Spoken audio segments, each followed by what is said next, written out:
Kong Taiho wiped the grease from his hands and looked at the broken engine in front of him. It was old. It was cheap. But the alien who owned it wanted it fixed by morning. That was his life. Fix things. Get paid little. Sleep. Repeat. He was 32 years old. He worked on Station Orbis 7, a floating piece of metal at the edge of known space. The station was home to traders, smugglers, and workers like him. Humans were not special here. In the galaxy, humans were new. They'd only joined the Galactic Union 50 years ago. Other species have been traveling between stars for thousands of years. To them, humans were children, useful for small jobs. Nothing more. Taiho did not mind. He liked engines. He liked solving problems. He did not like politics or power or any of that nonsense. He just wanted to work, eat, and maybe watch the stars before sleep. His small room had one window. Through it, he could see the endless black of space. Sometimes he wondered what was out there. His grandfather used to tell him stories about ancient ships and lost civilizations. But his grandfather had disappeared 20 years ago on some deep space mission. Nobody knew what happened to him. Most people said he was dead. Taiho finished the engine repair and went back to his room. He was tired. But when he opened his door, his computer was blinking. A message waited for him. He sat down and opened it. The symbol on the screen made him stop breathing. It was from the Union Legal Office. Official business. The message was short. His grandfather, Kang Dohan, had been declared officially dead. All his belongings now passed to his only living relative. Kong Taiho. Taiho read it 3 times. His grandfather had left him something. But what? The old man had nothing. No money, no property. Nothing except crazy dreams about the stars. Then he saw the attachment. Coordinates. A location in the Hollow Nebula. Everyone knew about the Hollow Nebula. It was a dead zone. Ships that went in did not come out. The electromagnetic storms destroyed navigation systems. No one went there. No one, but his grandfather had left him those coordinates. And a single line of text, "Come alone." Taiho should have ignored it. He should have deleted the message and gone back to fixing engines. That would have been the smart thing to do. But he thought about his grandfather. The old man had believed in something. He had spent his whole life searching for something. And now maybe Taiho could find out what it was. 3 days later, he borrowed a small shuttle from a friend. He told no one where he was going. He flew toward the Hollow Nebula. The journey took 6 hours. As he got closer, his instruments started to fail. Static filled his screens.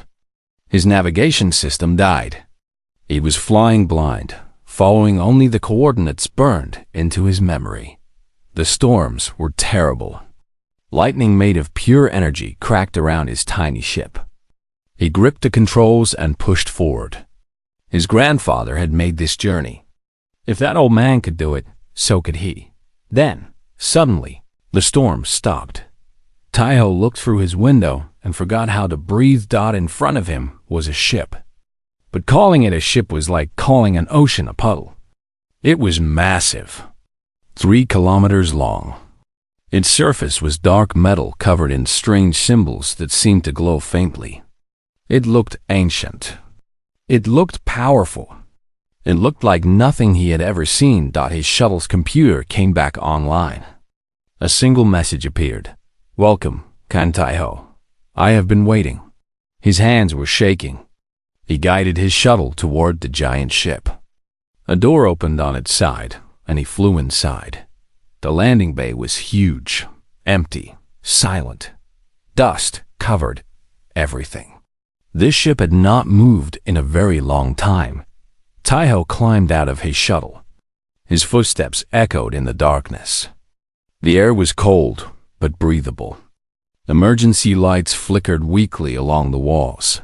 He walked forward, following a path that seemed to pull him. He did not know where he was going, But something inside him did. After 10 minutes, he reached a massive room. In the center was a command console covered in the same strange symbols. And floating above it was a hologram. His grandfather's face. "Taiho," the recording said. "If you are seeing this, then I am gone. And you have found her. The Sovereign." Taiho stared at the image of his grandfather. The old man looked different. Younger. Happier. His eyes were bright with wonder. "I found this ship 40 years ago," the recording continued. "She was sleeping. Waiting. I tried to wake her, but she would not respond to me. She was waiting for someone else. Someone worthy. I believe that someone is you." The hologram flickered. "She chose me to be her guardian. But you, Taiho, you will be her pilot. Humanity's time is coming. The galaxy will meet us. And this ship will show them what we can do." The recording ended. Taiho stood alone in the darkness. This was insane. He was a mechanic. A nobody. He fixed broken engines for aliens who did not even know his name. But something pulled him toward the console. His hand moved on its own. His fingers touched the cold surface. Light exploded through the ship. Every corridor lit up at once. The symbols on the walls blazed with golden fire. The floor vibrated beneath his feet. And then, in his mind, he felt something. It was not words. It was emotion. Pure, powerful emotion. Recognition. As if the ship had been searching for him across centuries. Relief. As if a long nightmare had finally ended. Joy. True, deep, overwhelming joy. The ship was alive. And it had been waiting for him. Taiho fell to his knees. Tears ran down his face, and he did not know why. The Sovereign had awakened. And everything was about to change. For 3 days, Taiho did not sleep. He could not. The ship was showing him everything. The Sovereign connected to his mind through the command console. It did not speak in words. It showed him pictures, memories, feelings. And through these visions, Taiho learned the truth about the galaxy. 10,000 years ago, there was a civilization called the Architects. They were the first intelligent species in the galaxy. They discovered how to travel between stars. They found young worlds and planted the seeds of life.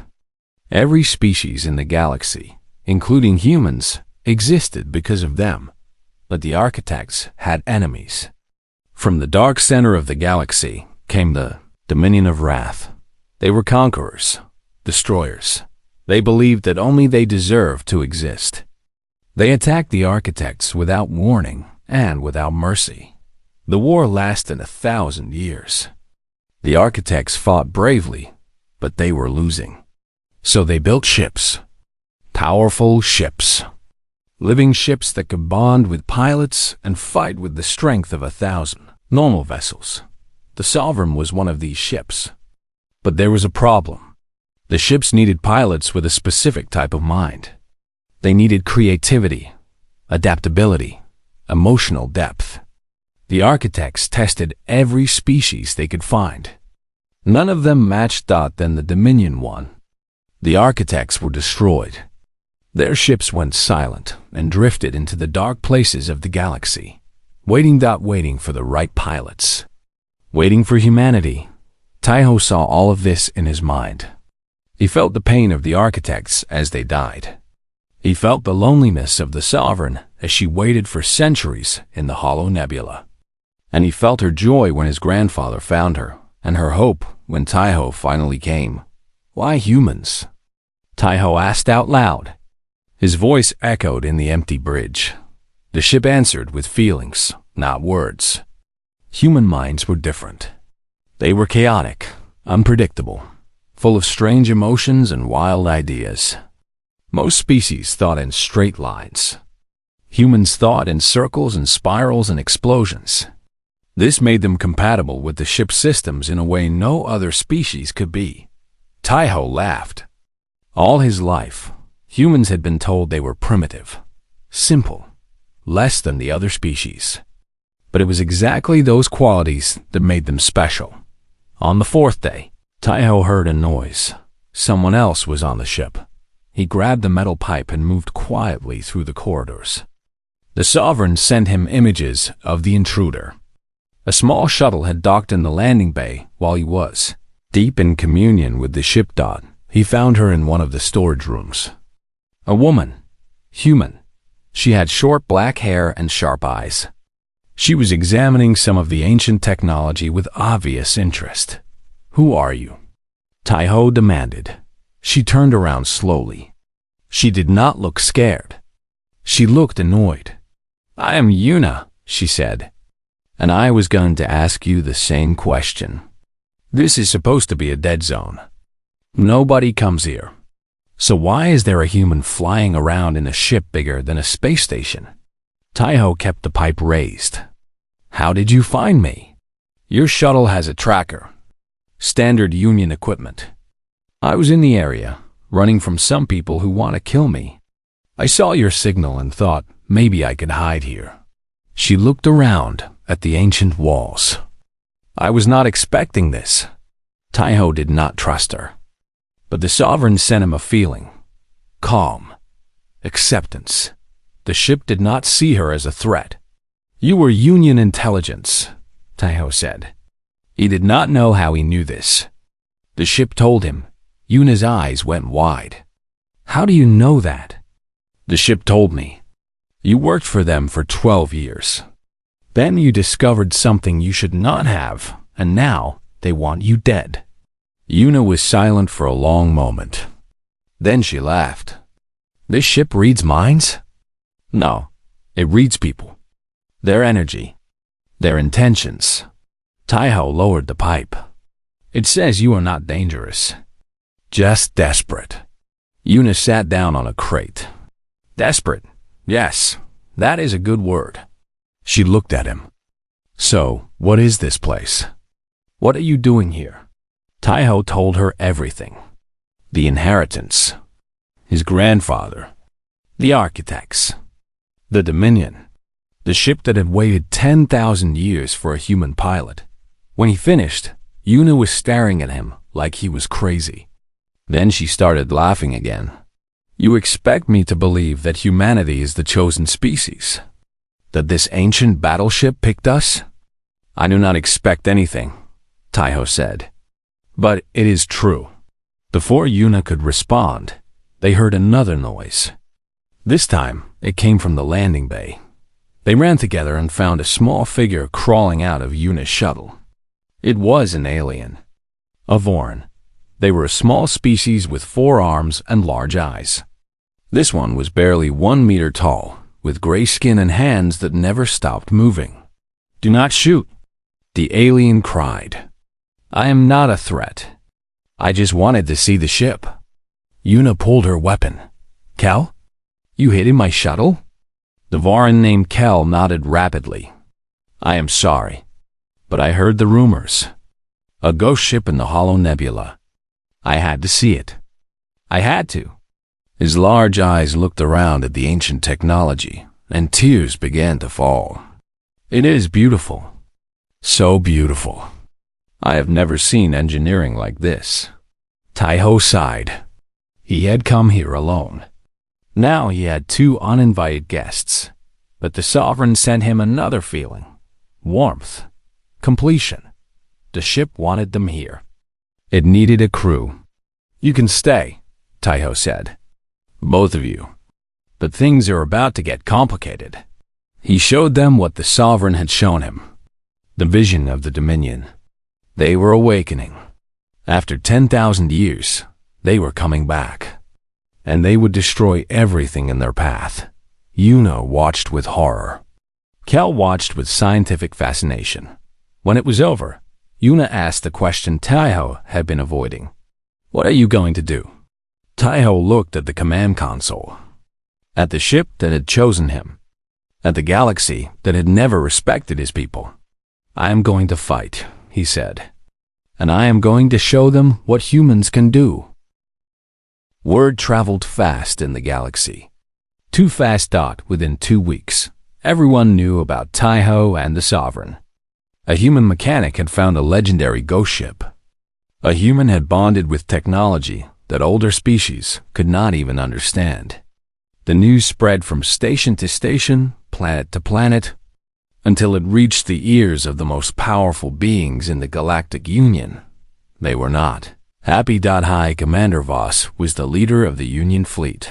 He was Sithani, a species of tall, gray-skinned warriors who had ruled the galaxy for 3,000 years. He sat in his command chair and watched the reports with cold anger. "A human," he said. "A human controls the most powerful ship we have ever seen." His officers stood around him in silence. They knew better than to speak when the High Commander was angry.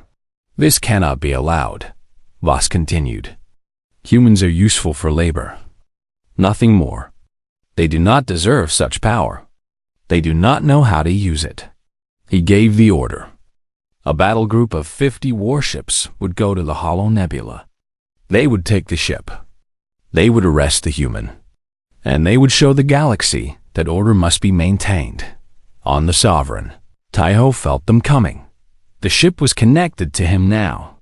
He could feel things across vast distances.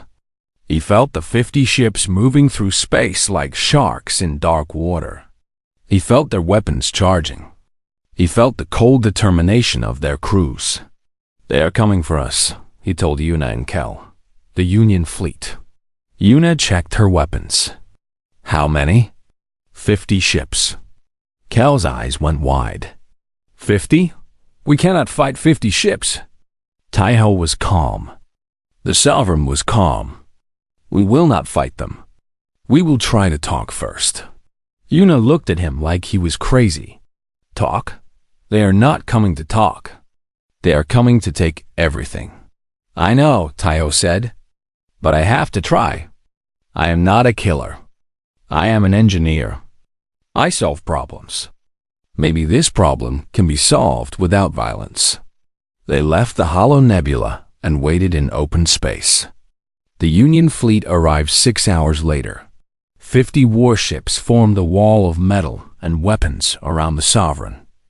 They were all smaller than Taiho's ship, but together they had enough firepower to destroy a planet. High Commander Voss appeared on the communication screen. His gray face showed no emotion. "Human," he said, "you have something that does not belong to you. You will surrender the ship and come with us. If you refuse, we will destroy you." Taiho stood straight. "This ship belonged to my grandfather. He left it to me. I have broken no laws. Laws are made by those with power," Voss replied. "You have no power. You are human, and yet this ship chose me. Not your people. Not any of the great species of the Union. A human." Voss's eyes narrowed. "The ship is confused. Ancient technology often malfunctions. We will study it and correct the error." "There is no error." Taiho felt the Sovereign's anger rising inside him. He pushed it down. "Not yet. I do not want war, High Commander. I want to help. There is a threat coming. A real threat. The Dominion of Wrath is returning.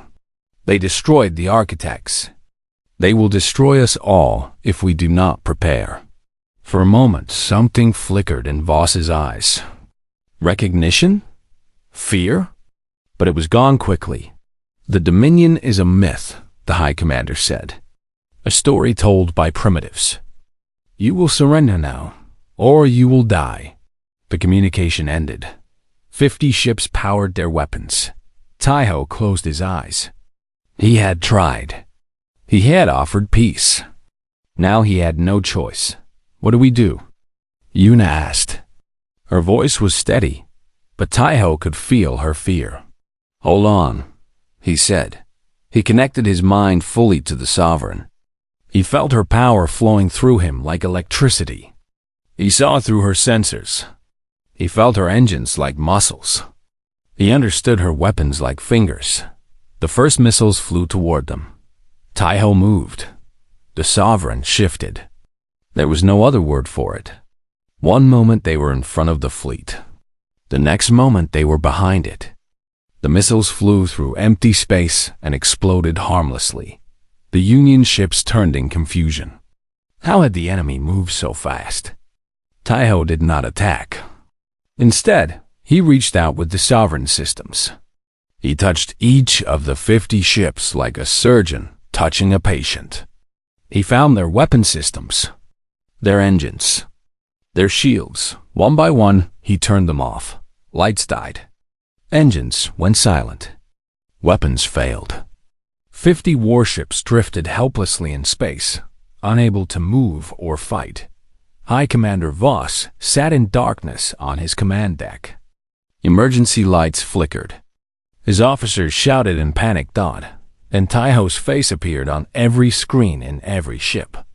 "I could have killed you all," Taiho said quietly. "Every single one of you. But I did not, because I am not your enemy. The Dominion is your enemy. And when they come, you will need me." He paused. "Remember this day, High Commander. Remember what mercy looks like. Because the Dominion will not show you any." The sovereign systems released the Union ships. Power returned. Engines came back online. By the time High Commander Voss could move again, the sovereign was gone, but the footage of what happened spread across the galaxy. Every species saw it. A single human in an ancient ship had defeated 50 warships without killing anyone, without even trying hard. Some called him a hero. Others called him a monster. Everyone called him Dangerous Dot, and in the dark center of the galaxy, something else watched. Something old. Something hungry. The Dominion had noticed the awakening of the Sovereign, and they were coming. The sky above Colaris 9 turned black, not the black of night. The black of ships, hundreds of them. They came through a tear in space itself, pouring out like insects from a nest. Their hulls were dark as coal. Their weapons glowed with sickly purple light. They made no sound. They sent no warning. The Dominion of Wrath had arrived. The colony on Colaris 9 had 2 million people. They had 12 hours to live. The Dominion ships descended and began to harvest. Not resources, not technology, people. They took the people and fed them to something at the center of their fleet. A massive ship that pulsed like a living heart. By the time the Union fleet arrived, the planet was empty. 2 million lives gone, consumed. High Commander Voss stared at his screens in horror. This was not war. This was extermination. "Sir," one of his officers said, "the Dominion fleet is moving toward the Tarsi system. 8 billion people live there." Voss clenched his fists. His fleet was too slow, too small. They could not stop this. Then he did something that hurt his pride more than any wound. He sent a message to Kang Taiho. Taiho received the message on the Sovereign. He read it twice. High Commander Voss was asking for help. The same man who had tried to arrest him. The same man who had called humans primitive. "You cannot trust him," Yuna said. "This could be a trap." "It is not a trap," Taiho replied. He could feel the truth through the Sovereign.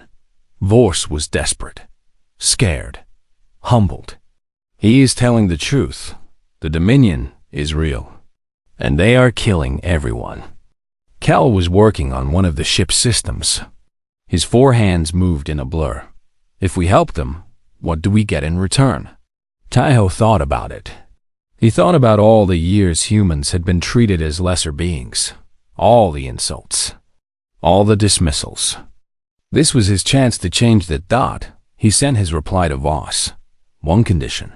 Humanity would be recognized as equals. Full rights, full representation in the Union Council. No more treating them like servants. Voss agreed immediately.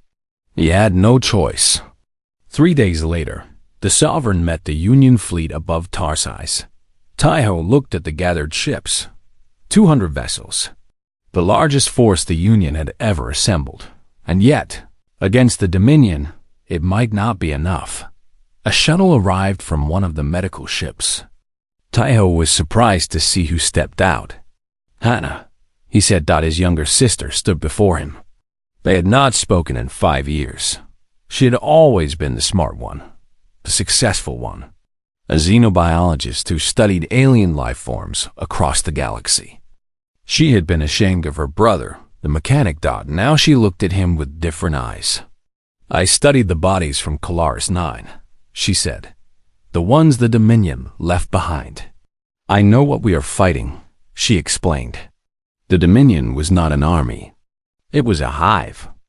Every ship, every soldier, every weapon was controlled by a single mind, the Overmind. It lived in the heart of their flagship. It consumed other species to grow stronger. If we destroy the Overmind, Hannah said, the entire Dominion will collapse. Every ship will go dead. Taiho understood. But the flagship was in the center of the enemy fleet, surrounded by hundreds of ships, protected by shields that no weapon could break. No normal weapon, he said quietly. But the Sovereign is not normal. He called Yuna, Kel, and Hannah to the bridge. He showed them his plan. The Sovereign could phase through dimensions. It could jump inside the enemy flagship, destroy the Overmind, and escape before reality collapsed around them. Yuna stared at him. That is insane. If the calculations are wrong by even a fraction, we will die. I know, Taiho said. The stress on the ship systems will be massive, Cal added. I do not know if she can survive it. I know, Taiho said again. Hannah looked at her brother. For the first time in years, she saw not a failure. She saw a hero. You are really going to do this? Taiho smiled. I am an engineer. I solve impossible problems. The battle began. The Union fleet engaged the Dominion armada above Tarsis. Space filled with fire and light. Ships exploded like stars dying. The Dominion was stronger, faster, more brutal. But the Union fought anyway. They fought to give Taiho time. The Sovereign flew into the chaos. Dominion ships tried to stop her. Their weapons hit her shields and bounced away. Taiho did not fight back. He did not need to. He needed to get to the flagship. Ready? He asked his crew. No, Yuna said. Absolutely not, Cal added. Do it anyway, Hannah said. Taiho connected his mind to the Sovereign. He felt her fear. Yes, even ships could feel fear. But he also felt her trust, her love. She had waited 10,000 years for this moment. She would not fail him. He activated the dimensional shift. Reality bent. Space folded. The Sovereign disappeared from normal space and reappeared inside the Dominion flagship. The interior was a nightmare. Organic walls pulsed with dark energy. Millions of consumed minds screamed in eternal pain. And at the center, floating in a chamber of pure darkness, was the Overmind. It was not a creature. It was a thought, a hunger given form. It sensed Taiho immediately. Little human, it spoke directly into his brain. You think you can stop us? The Overmind tried to break into Taiho's mind. It had consumed billions of minds before. It knew how to crush thoughts, how to break wills. But Taiho's mind was different. It was chaos. It was creativity. It was hope and fear and love and anger all mixed together in ways the Overmind could not understand. You do not understand us, Taiho said aloud. That is why you will lose. He activated the Sovereign's core weapon. A beam of pure reality struck the Overmind. The creature screamed across 1,000 frequencies. It tried to escape. It could not. This is impossible, it cried. We are eternal. Nothing is eternal, Taiho replied. Everything ends. Even you. The Overmind died. The flagship began to collapse. Taiho grabbed his crew and jumped. The Sovereign phased out of the dying ship just as reality tore itself apart. Outside, the Dominion fleet went silent. Every ship stopped moving. Every weapon stopped firing. The hive had lost its mind. The Union had won. Taeho collapsed on the bridge. The Sovereign was damaged. Her systems were strained. But she was alive. They were all alive. And somewhere across the galaxy, 8 billion people on Tarses looked up at the sky and saw hope. The galaxy was quiet. For the first time in weeks, no alarms rang. No ships exploded. No worlds burned.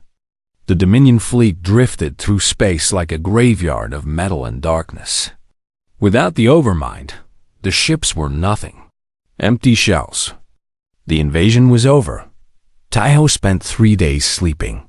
His body had pushed beyond all limits during the battle. The Sovereign needed rest too. Her systems slowly repaired themselves. She was hurt, but she would survive. They both would. When Taeho finally woke, he found his crew waiting for him on the bridge. Yuna sat in the pilot's chair, watching the stars. Her face was peaceful. For the first time since he met her, she looked like she was not running from anything. Kel was buried in the ship's engineering systems. His 4 hands worked constantly, helping the Sovereign heal. He talked to the ship like she was an old friend. Maybe she was now. Hannah stood near the window. She looked different. The distance between them had disappeared during the battle. They were family again. "You look terrible," Hannah said when she saw him. Taeho laughed. "I feel worse." He walked to the command console and touched it gently. The Sovereign sent him a wave of warmth. She was grateful. She was proud. She was his. A message came through the communication system. High Commander Voss appeared on screen. The tall gray alien looked tired, older, but there was something new in his eyes. Respect. "Tang Taeho," Voss said. "The Union Council has convened. Your actions have been reviewed. We have made our decision." Taeho waited. "Humanity is hereby recognized as a full member of the Galactic Union. Equal rights. Equal representation. Equal voice." Voss paused. "We owe you more than we can ever repay." Taeho nodded. He felt no pride, no joy, only relief. His people had finally earned their place. "There is more," Voss continued. "The Council wishes to offer you command of our new defense initiative. You would lead the fleet, protect the galaxy. You would be the most powerful human who ever lived. Power, the thing every species chased across the stars. Now it was being offered to a mechanic from a forgotten station." Taeho looked at his crew. At Yuna, who had found purpose. At Kel, who had found wonder. At Hannah, who had found her brother again. "No," Taeho said. Voss blinked. "No, I am not a commander. I am not a politician. I am an engineer. I solve problems." He touched the console. "The Dominion you saw was only the beginning. The Overmind was a scout, a taste of what is coming. The real enemy is still out there, something that scared even the architects." Voss's face went pale. "What do you mean?" "I do not know yet, but I will find out. That is what I do. I find problems and I fix them." Taeho smiled slightly. "Take care of my people, High Commander. Give them the respect they deserve. I will take care of the rest." The communication ended. Yuna stood up. "So we are not going home?" Taeho shook his head. "Home is where we are needed. Right now, we are needed out there." He pointed at the endless stars through the window. "Something is coming. Something worse than the Dominion. We need to be ready." Kel climbed down from the engineering panel. "I finished repairs. The Sovereign is ready to fly. Where are we going?" Hannah asked. Taeho thought about his grandfather. The old man had spent his life searching for something. He had found the Sovereign, but he had been looking for more. Something about the architects. Something about the real threat they faced. "My grandfather left notes," Taeho said. "Coordinates. Places he wanted to explore before he died. I think he was following a trail. I think he knew something was coming. He brought up a star map. A red dot blinked at the edge of known space. The blind zone, a place where stars went dark for no reason. No one had ever returned from there. That is where we start, Taiho said. Yuna sighed. Of course, it is the most dangerous place in the galaxy. I would not have it any other way, Kel said, his eyes bright with excitement. Hannah put her hand on her brother's shoulder. Let us go then, together. Taiho placed his hands on the command console. The Sovereign hummed with energy. He felt her eagerness, her joy. She had waited 10,000 years for a pilot. Now she had one. And together, they would face whatever was coming. But before they left, the Sovereign spoke, not in feelings this time, in words, directly into Taiho's mind. You asked me once why I chose humanity. Taiho listened. Every species that touched me wanted to use me. They wanted power. They wanted to conquer. They wanted to rule. The ship's voice was gentle, ancient, like a grandmother telling a story. But humans were different. Different how? Taiho asked. When your grandfather found me, he did not ask what I could give him. He asked if I was lonely. He sat with me in the darkness and told me stories about his home, about his grandson who loved to build things, about a species that made art and music and dreams. Taiho's eyes filled with tears. Every other species looked at the stars and saw things to conquer. Humans are the only ones who looked up and wondered if the stars were lonely too. The Sovereign's engines ignited. Light filled the bridge. That is why I chose you. That is why I will fight with you. Because you see the universe not as something to own, but as something to love. Taiho wiped his eyes. He looked at his crew. His family? Ready? He asked. They nodded. The Sovereign moved. In an instant, they were gone, racing toward the unknown, toward danger, toward hope. The galaxy watched them go. And for the first time, they did not see a primitive species struggling to survive. They saw humanity, rising,